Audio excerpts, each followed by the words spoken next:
All right, it looks like we have a good high number of participants here, so I think we can go ahead and get started. Hey, everybody, my name is Benji. I work at LaunchCode, and I'm here to introduce the two of the panelists that we have for this particular breakout session. This is the breakout session about entrepreneurship and how to become bankable as a startup or business. And I'd first like to introduce our special guest, Julie Egan. And Julie is the Assistant Vice President of a commercial lender at Enterprise Bank and Trust. She's worked at Enterprise Bank for more than 8 years and has a passion for working with family-owned and privately held businesses in particular. Julie enjoys finding creative ways to solve financing need, assisting with cash flow challenges, and protecting clients' hard-earned money from fraud. When Julie isn't working, she enjoys weekends at the lake with her husband and 2 kids. All right. So, and we also with us will have Dart, who you all met in our previous session. So I will go ahead and turn it over to Julie, who will start the first slideshow. Hi, everyone. Give me 1 second. I'm going to share my screen.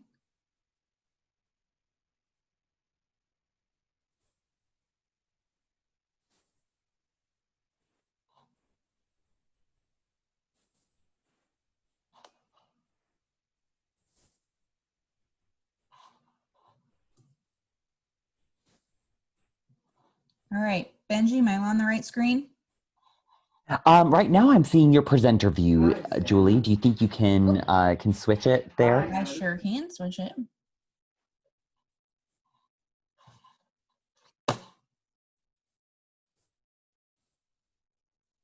How's that? Is that better? Perfect. Thank you. Awesome. Nice to see everyone. We have a really big group, so bear with me with my I'm a little bit technology challenged, but we'll get through it together. And Benji is going to manage the questions, but we're going to try to hold those to the end so we can get through the presentation. I'm just going to spend about 5 or 10 minutes going through what banks look for and some red flags, things to keep in mind as you're looking to establish a banking relationship. And then we'll turn it over to Dart at the end. So we're going to look about how to organize your financials and manage bank expectations. And then, like I said, look at some red flags that could put your loan at risk and things to keep in mind.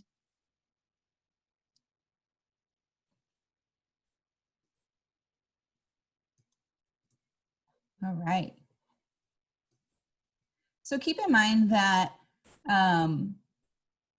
bankers are very risk adverse and entrepreneurs are very risk seeking. So entrepreneurs have all these wonderful ideas, which I love, but the bank takes a step back and we call it a more realist approach to things.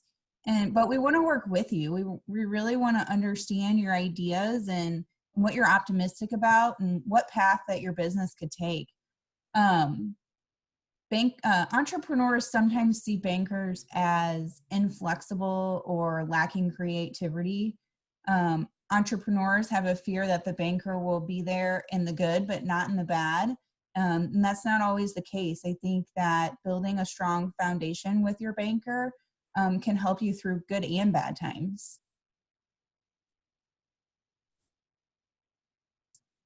There's 3 things that need to be present when you're establishing a good banking relationship.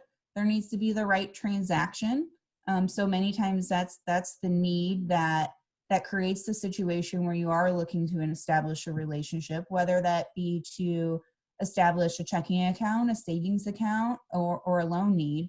You need to have the right person.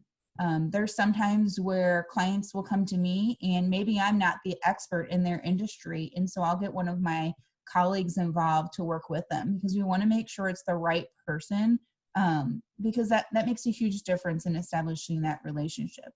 And then also the right bank. Different banks have different strengths. And so you want to make sure you're at the right place. That is not just a transaction, that you can really work with each other personally. There's going to be a lot of questions that your banker will ask you, and then a lot of questions that you should ask your bank. It shouldn't ever be one-way street. You guys should have definitely a in-depth conversation about your needs and their needs. The first questions and things that you should think about is the 5 C's of credit. So these are things that the bank is always going to be looking at when establishing a loan relationship. Character, that's important and probably one of the most important. The other 4 don't matter if the individual lacks sound character and decision-making skills. Businesses create a reputation in the business community regarding how bills are paid and how problems are handled with maybe projects that you have. And oftentimes high character companies are engaged in community philanthropy and involved in other trade organizations. So keep that in mind if you are starting a business, or maybe you work for a business that is in a trade, and establishing a relationship with some of those trade organizations or philanthropic project is very helpful. Capacity. Capacity is the ability to comfortably make payments. So do you have the capacity to repay the debt? In short, we want to make sure that the gross revenue of the company exceeds all the expenses of the company or future company. And that's where a budget can come into play as well. We'll talk further later. Capital. So a lot of times the capital is the net worth or equity of the business. And a lot of times with a startup, the capital is not there, but you'll need to invest some of your assets to get that business started. So that's where that begins. And then collateral, which is typically inventory or equipment. Many times with startups, like I mentioned a minute ago, that many times with startups, the individual will pledge personal assets as collateral. There's also separate loan programs that can help when there's a shortfall in collateral. I'll tell you that not every situation is the same. I have many clients in many different industries, and even clients who are in the exact same industry and do the exact same type of work. Many times their loans are not the same. We can use outside loan programs such as the SBA when there's a shortfall in collateral. And for startup organizations, that's a really good option as well. And then the conditions. Does the deal make sense? You need to have a very good understanding of the industry that you're breaking into.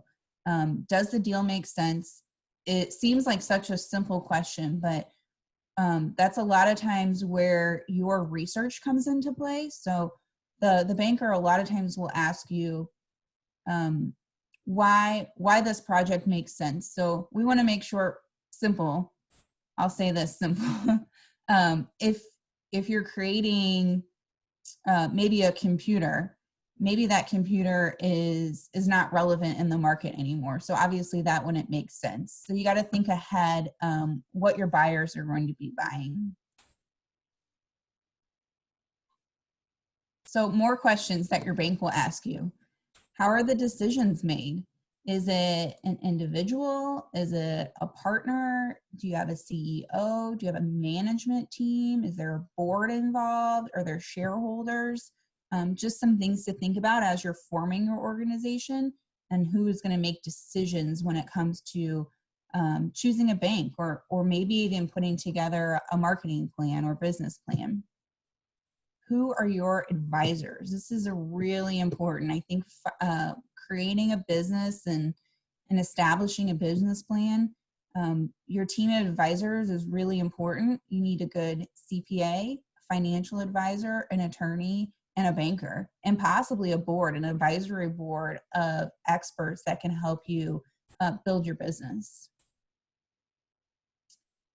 Ownership structure, different ways to structure your business. In 2015, a study shows that 42% of businesses are S-corps, so that's very common, followed by LLCs at 23%. There's different ways, there's different reasons you'd want to structure your business a certain way. And typically that's due to taxes. Always consult with your advisor when you're deciding how to set up your business. How do you report your results? Is it company prepared statements, tax returns, compiled statements from your CPA, audited statements from your CPA? The quality of financials that you're able to provide your business is very important, especially depending on the type of transaction that you're looking for. If it's a large dollar amount, the bank's going to request higher quality statements. If it's a lower dollar amount, company prepared statements are usually sufficient. The banker will like to know who your CPA is, and that it is a reputable CPA that the bank is familiar with and works well with. I think that's a really good thing, is that the bank and the CPA have a good relationship. Makes things a lot easier. Guarantor support, that would be the business owner. So we want to make sure, like I said earlier, that the business owner has good character, that the business owner has a good credit history personally, because if the business owner can repay personal debts, then that means that they can typically repay their business debts. And then what is your collateral? Like I mentioned earlier, a lot of times that's equipment or inventory. The banker will look at that as well.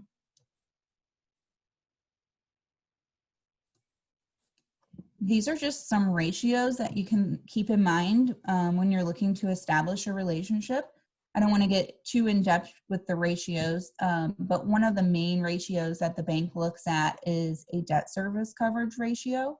So as you're putting together your projections, think about what your revenue could be over the first year, and then your net income. We use your net income, add back any depreciation expenses that you might have for equipment purchases or real estate, less your taxes that you might pay, and then divide that by any debt service payments that you'll have over that year. The bank will look at a ratio of 1.25 or greater. So that's just something to keep in mind, like I said, as you're putting together these projections and where you might be over the first couple years of your business.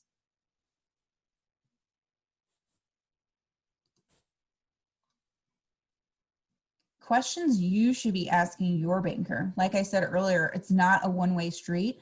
I know it can be overwhelming because the banker will have a lot of questions for you as the business owner, but there's a lot of questions that you should ask back to the banker. You should understand your banker's experience in your industry. Like I said earlier, I might not be the expert in a certain industry, so I will get somebody else involved who can work well with that client. How does the size loan compare with the average loan in your portfolio? Again, I have a team that I work with, and we all have different experience in different industries and different size loans and different size companies.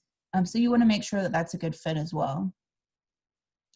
What is the hold level of the bank? That just means what is the bank able to lend to one single business as a max amount. And so that could be, that's usually pretty high. It could be a couple $1 million, but you just want to know that as your business grows, that bank can grow with you, because you want to be able to meet each other's needs. As that business grows, you want to be sure that the bank can increase outstandings to you as you need it. What happens if you hit a bump in the road?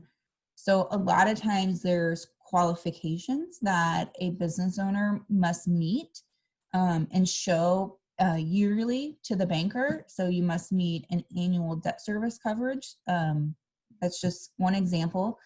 What happens if you don't meet that requirement? How does the bank handle those situations? I'll say a lot of times when I have a client that doesn't meet those ratios, we have a conversation. We just sit down and talk about, what went on in the business this year? Is this an explainable blip on the screen, or is this going to be the future of your business? A lot of times they lost a client that was a significant client in their portfolio, which caused them to lose some revenue. It could be employee turnover. It could be a contract where they were expecting to make more money than they did, A lot of times, like I said, it's just a conversation to understand the future of the business.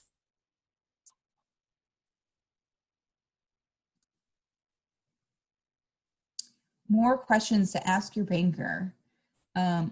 You'll get to know the decision makers. You'll want to be able to understand who's the decision makers at the bank. A lot of times, many times, all the time, the lender is not the only decision maker approving your loan. So I have a few people on my team that we get involved in making those decisions, and they're always introduced to my clients, so they know the individual, they know the business, they know the transaction before making that decision. And then who will handle your account after closing? I am a relationship manager, which means that I have a portfolio of clients that I work with, and I handle all of those clients after closing. So not only do I get them through the transaction, which could be 10 months or a year, or just trying to schedule that loan and prepare and get that closed for them, then I'll also work with them after closing as their business is growing.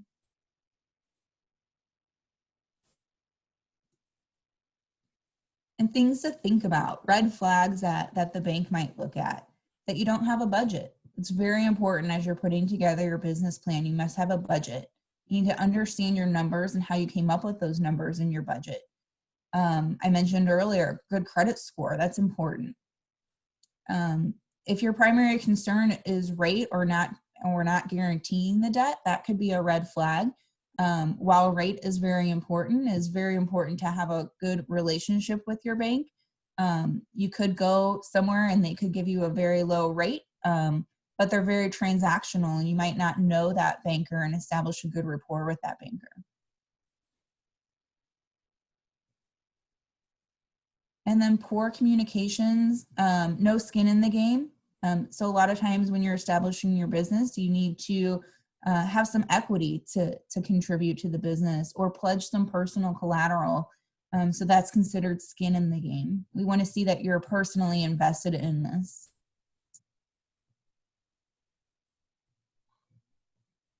And then these are just a few more to think about. Growing too fast can be a concern. I had a client a couple years ago that he was only concerned with growing his gross revenue. And while that was great, his bottom line suffered. His gross revenue continued to grow year over year over year, but he was having a really hard time managing his expenses because he was growing so fast. In his personal situation, it would have been better for him to take a slower pace at growing, and so that his bottom line could grow as well. Bottom line is that we want you to succeed. We really do want you to be successful and work with you and be a part of your team. Be an advisor who you can share ideas with and ask questions to. I love when clients come to me to ask questions. If I don't know the answer, I am surrounded by experts and professionals who will know the answer. I love connecting my clients to other professionals or other business owners who maybe they could help grow each other's business.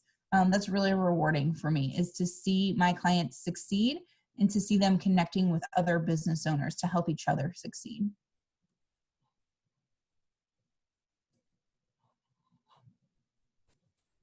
And Dart, I'm going to turn it over to you. Now that you know what the bank looks for in establishing a loan, I'm going to turn it over to Dart to talk about where to begin. How do you start your business, and what you should be preparing for?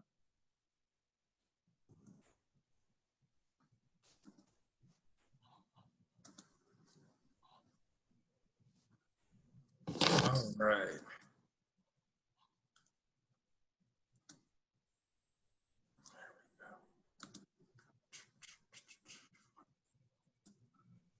All right, thank you. Thank you, Julie. Again, my name is Dart Ford. I am AVP of Community Development of Enterprise Bank and Trust. We thank you all for joining us in our segment of entrepreneurship. And again, you know, what does that look like? You know, what is it about being an entrepreneur has motivate you all to join our session?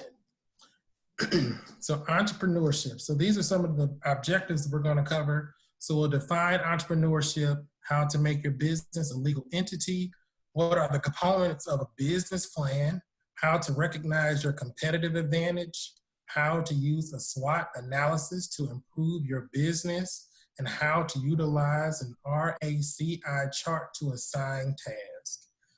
If you all do not know, entrepreneurship is one of my favorite things to talk about. Just like Julie said, entrepreneurs are those risk takers.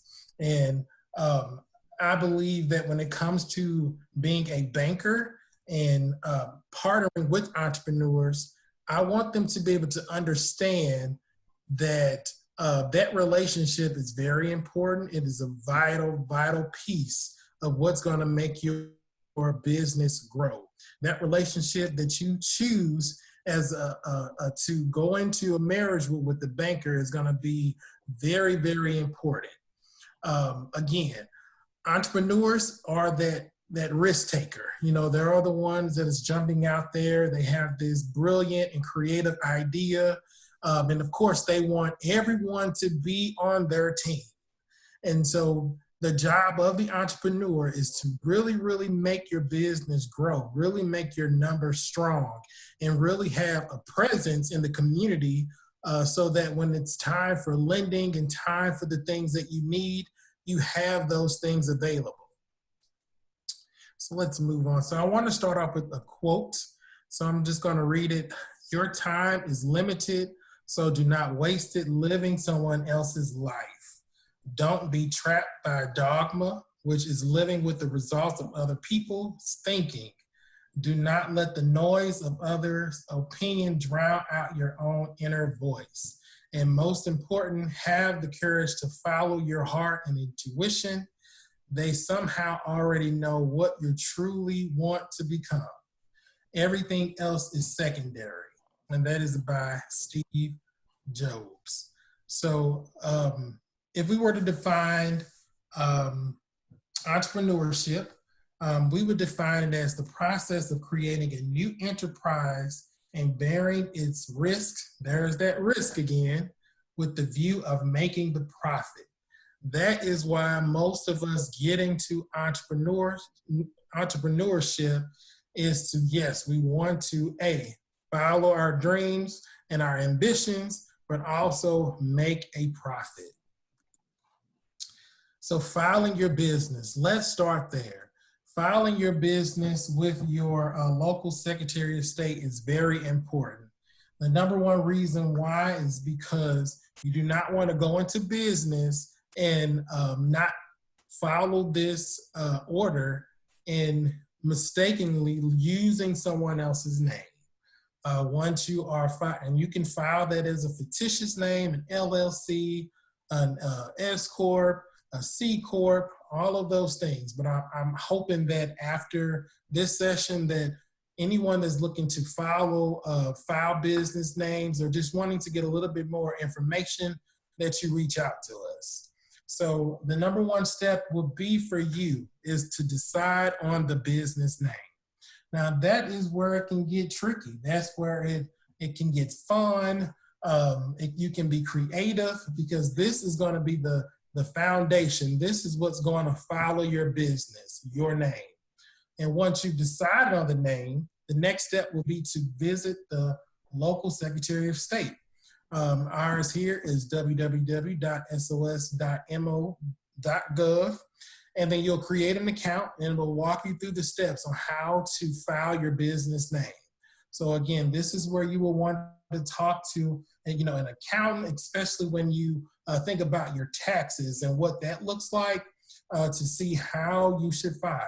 Should you be an LLC? Or what does an LLC mean?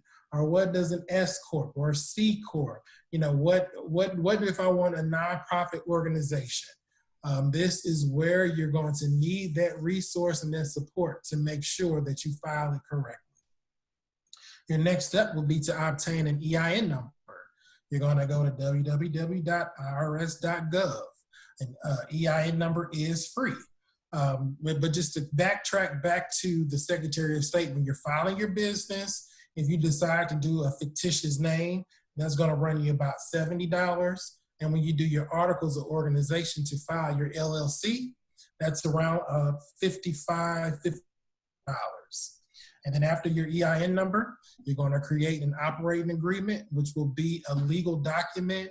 I do know individuals who've gone to, you can just Google those free law sites and things like that and actually put together an operating agreement. This is going to be the agreement that shows who owns what of your business. Say if you decided that you want to go into business with a partner, this is where you're going to utilize that operating agreement to show who owns 25%, who owns 20%, or who owns 100, how much was invested by partner one, and vice versa. And now in banking, a lot of times we are going to ask for your operating agreement because we need to see who owns what for our own account documents. And then your last step would be to obtain specialty licenses and or permit if applicable. So this year, if you want to do something around food, you may need to be ServSafe certified. So this is where you're going to do the research on your business to see what you need to do and to make sure that all of your legal needs are met. So the next thing we're going to touch on is just putting together a business plan. I am a true believer that with a little research and touching base with resources and organizations out in the community, a lot of these things can be completed for free. Yes, I would love to sit down with someone to help them with their business plan. I'm able to do that. But here are some of the steps and some of the categories that need to be included when putting together your business plan. So your very first thing you want to start off with is your executive summary. Your executive summary is going to be your power statement.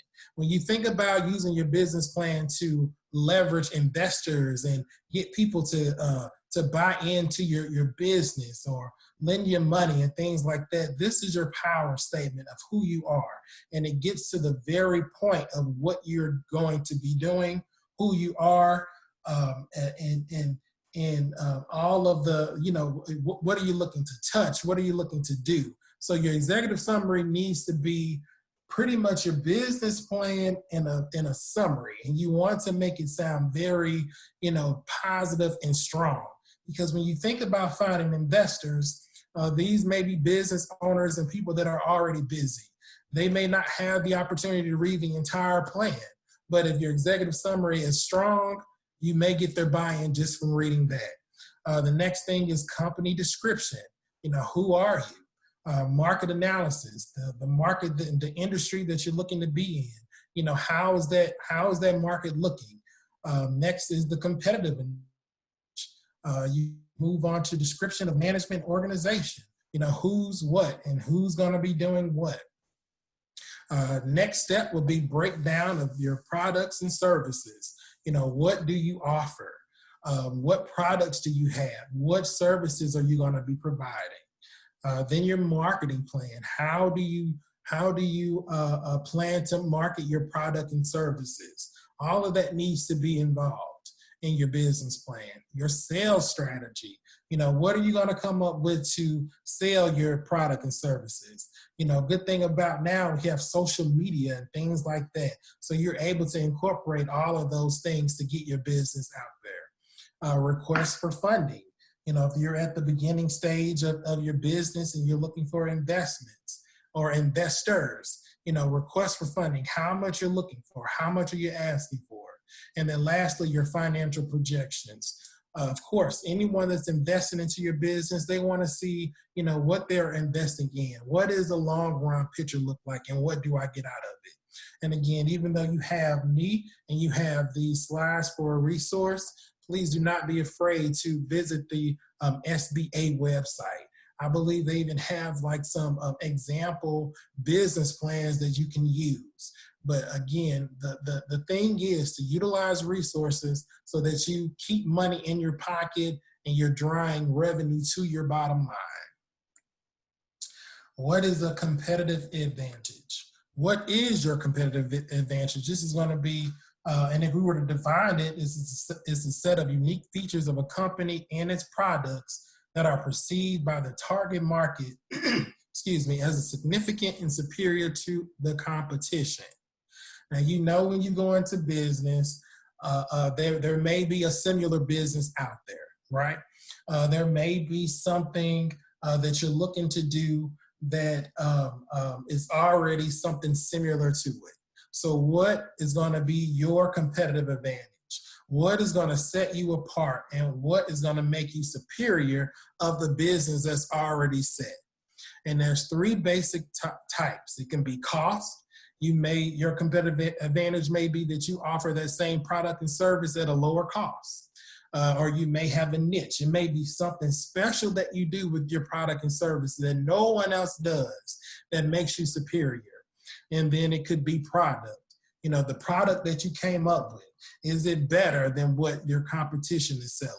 Do you sell something that is unique? Do you sell something that's never been seen before, to where you drive revenue, you drive the attention, and you become competitive in the industry that you're in? And this is a couple of tips just for individuals that are already in business or looking to be in business, is doing a SWOT analysis. S stands for strength, and W stands for weakness. And those are what we call internal factors. So this is when you take a look at your business from the internal perspective, right? And then you come up with what is your strengths and what is your weaknesses. And then your external factors is your opportunities, and then your threats. What is out there that could possibly put your business in jeopardy? Or what are the opportunities of what you can do to increase and leverage your business? And then we're going to move on to the RACI chart. So R stands for who is responsible, A stands for who is accountable, C stands for who is the consultant, and I stands for who is to be informed. And I just made a little chart at the bottom. I put some of our presenters at the top along with myself.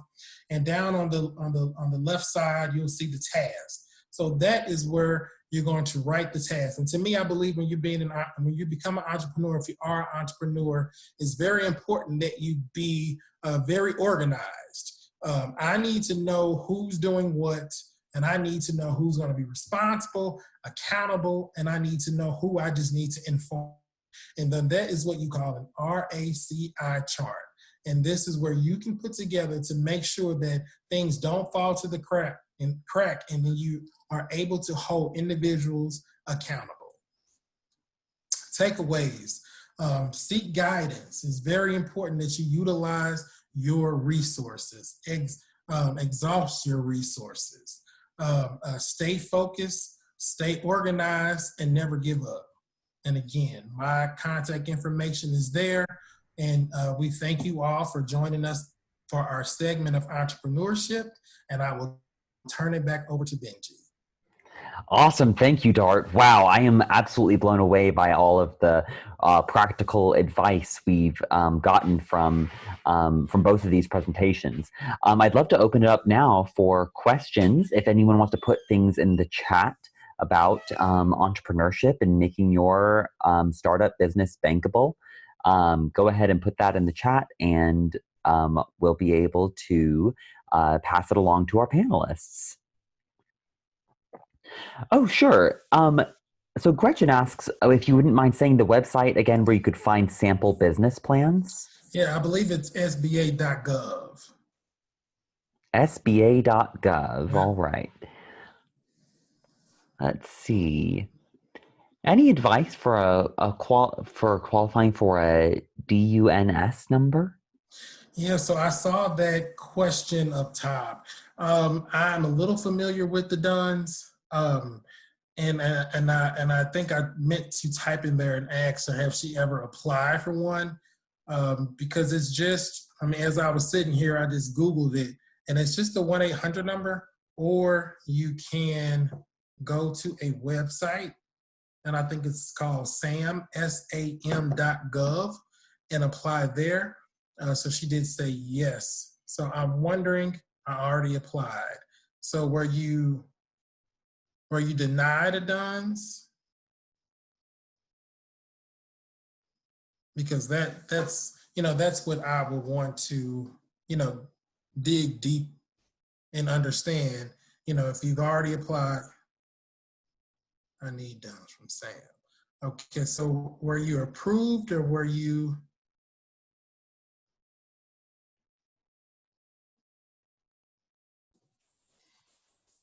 Dart, do you think maybe that she should contact you afterward? Absolutely, I'm absolutely. So sorry. please, please give Afterwards, me maybe you a can help her call. with that.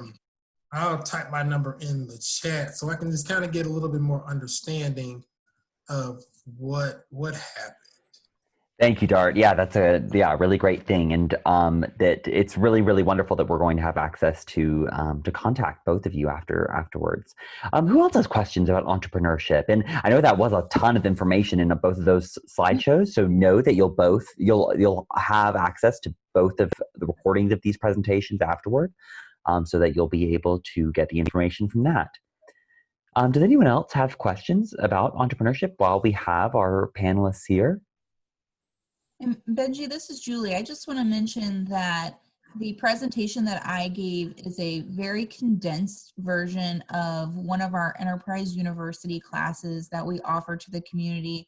And those classes are free. And right now we're doing them all virtually. So feel free to go to enterprisebank.com and click on Enterprise University. And we offer a variety of classes to business owners or entrepreneurs looking to start businesses.